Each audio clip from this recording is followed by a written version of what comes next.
Abu Bakr Karmos walked out of the Libyan embassy at the end of March, calling it quits after a year as a diplomat for the government of Muammar Gaddafi. Karmos never imagined he'd be back, but he is. Karmos is the new interim chargé d'affaires for Libya's new government, and he joins me now in the studio. Good morning. Good morning, Alison. What is it that made you quit as envoy back in March? Well, I think anybody who was in my position and anybody who was on the right frame of mind and seeing what I have seen and saw what people saw on TV could not have continued working for that regime. And I had to make my position very clear from the start. I mean, the amount of killing and the force that the regime used to quell the peaceful demonstrations was out of anything that you can imagine. So I think it was time. It was, when we saw what happening, we have to do something, and I was one of many diplomats around the world that made their position very clear and decided not to be part of that regime any longer. Can you describe for me what it was like in February and March in the embassy in Ottawa? What was the atmosphere? Well, it was very tense. Some people, obviously we had some pro-Gaddafi people at the embassy, and others were really, they just didn't make up their minds. They were maybe a little afraid, or I can't really speak for them, but it was very tense. And I was more or less alone among the 10 or 11 diplomats that were here. So it was quite difficult. And what was their reaction when you walked out? Well, I mean, I mean, some of them, I had contact with them, like socially. We talk, and because I've known them for a year. But on the other hand, when it comes to what's happening in Libya and where things should go, and we were completely in different ways, But that did not. I didn't cut off relation with them or anything like that, But just socially, but not in the whatever was going on, Right. So what was it like to return to the embassy? Well, it's very exciting, very challenging as well, because as you know, the embassy was closed, and it's now like setting up a new embassy. So it's going to be quite challenging for me. I'm alone at the moment. I have some of the local staff that I might be using just to help me set up the embassy again. I just had access to the embassy account just today, the bank accounts. There's not much there, but at least I had an access to them. So it's going to take me the next week or so just to really establish the embassy again and get the communication lines running and get all the necessary things that I need to have a function in an embassy. Had anything been removed from the embassy? Well, the whole thing was removed because we had the embassy at Metcalfe, and then we have a consular section in Laurier Avenue, and when those people left, they just packed everything and they throw it at the residence. So I don't know what I have, what I don't have. So I have to go through everything and trying to make all the arrangement and to see whether I will be able to go back to the same office or whether I have to look for somewhere else, or maybe to start just on temporary basis from the actual residence until we sort out a few things. It might look odd to people from the outside that a diplomat from the former regime is now representing the new regime, the National Transitional Council. How would you explain it to someone who thought that was odd? It's not difficult to explain. It's very easy because and many people ask these questions. How come you were working for the previous regime and now you are? I mean, if you were a Libyan, you have to work for the regime. There was nothing else because this country for 42 years been hijacked by one man. And then when his kids grown up, it was one man and his family and his children. And whether you were in the civil servant, whether you are in the military or in the financial sector or in the health service, you basically were working for Libya, but Libya was the regime, was this man. So, and thank God now it's over. We're not going to import people from outside Libya to build the country or to work in Libya. It's going to be Libyans. So whether they were working with the previous regime and the previous Libya, they're going to build a new Libya. So it's not, you cannot exclude, you just say, you cannot exclude people that worked with the regime before. There's two things that everybody agreed upon. The chairman of the NTC, Mr. Abdul Jalil, and the vast majority of Libyans, we say people who have blood on their hands and people who stole Libyans' money, those two should be, brought to justice.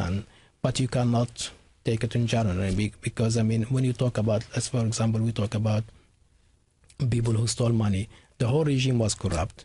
There was lots of bribery, lots of kickbacks, lots of, but we're not talking about, because the whole system was corrupt. So, but you're talking about people who stole billions and hundreds of millions. We're not talking about people who got a couple of thousand, for kickbacks, because that's the way it operated. Yeah. So other than that, it's us, the Libyans, who are going to build a new Libya, and we have to really work together and try to build the country that we want. How do you do that in Canada? Because I presume that there's a lot of work to do to rebuild trust with the Libyan community in Canada. Sure, yeah. Well, because of this regime, in the past, Libyans were really, they don't trust each other, they don't trust their institutions, whether it's an embassy, whether it's a ministry, whether it's whatever, if you travel and you find the Libyans, you try to get away because he might be spying on you, or he might be, so we want to overcome that. So now I already had a meeting with some of the Libyan communities here in Ottawa.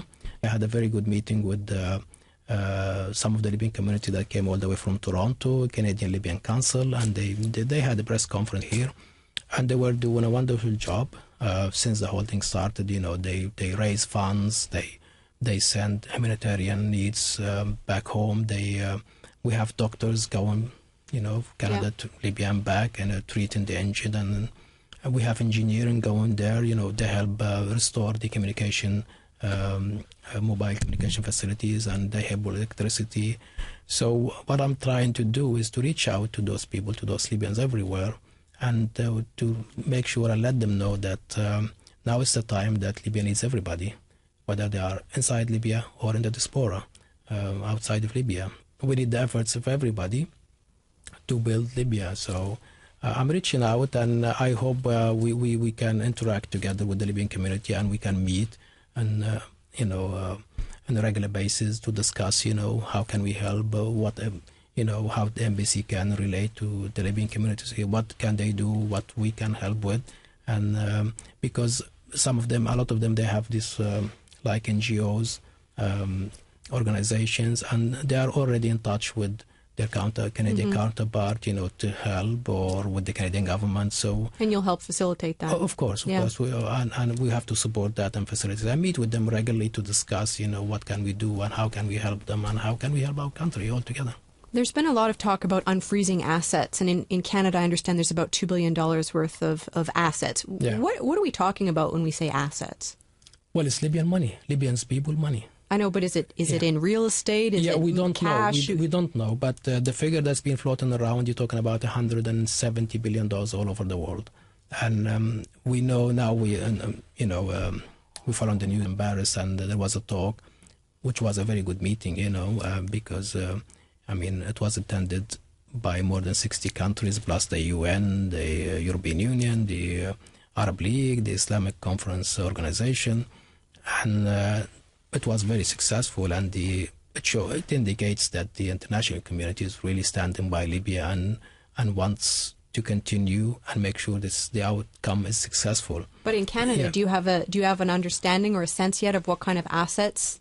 Well, that's the figure that's been talked about. I'm in close contact with the Canadian officials here to really break down, what do we have here, because as I say, it sometimes can be quite complicated, whether it's like investment, or it's cash money, or is it in Canadian banks in Canada or outside Canada, or does is a third party involved, or so. But we are working on it, and the Canadian government is working on it, and they want to lift the sanction as soon as possible because money is very important. Now, for example, the priority now in Libya, especially in Tripoli and the surrounding area, is peace and security. And in order to achieve that, you need money. And you need to pay police officers. Now the people in Tripoli and the surrounding area, no wages for 6 months. Tripoli without running water for the last 6 days. Yeah. There is shortage of fuel. There is shortage of medical supplies. There is shortage of food. And the prices are skyrocketing.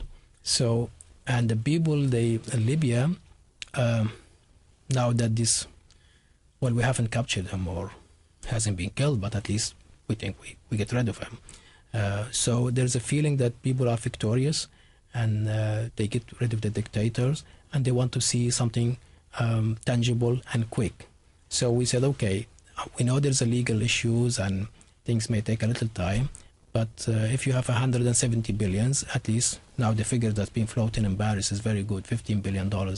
It's quite good if we can have them as soon as we can. So you can start, paying wages, buying fuel, buying food. So people, at least, they have the sense that it was worthwhile what they did. Did you know that Gaddafi had so much money all around the world? No, not really. No. I mean, it's really something strange, because there is a lack of everything in Libya. When Gaddafi was there, we have the infrastructure is terrible, health services in shambles, education system is terrible, and the wages are very low. And there was a figure, I'm not sure if it's correct or not, but there was, we are a huge country in terms of size, small population, huge resources, oil and gas, and God knows what else. And we had unemployment rate was very high, like, I don't know, some people talk about 30% or something. And we have a very young population, the age is between 25 and 35 or 20 and 30 is quite large in Libya.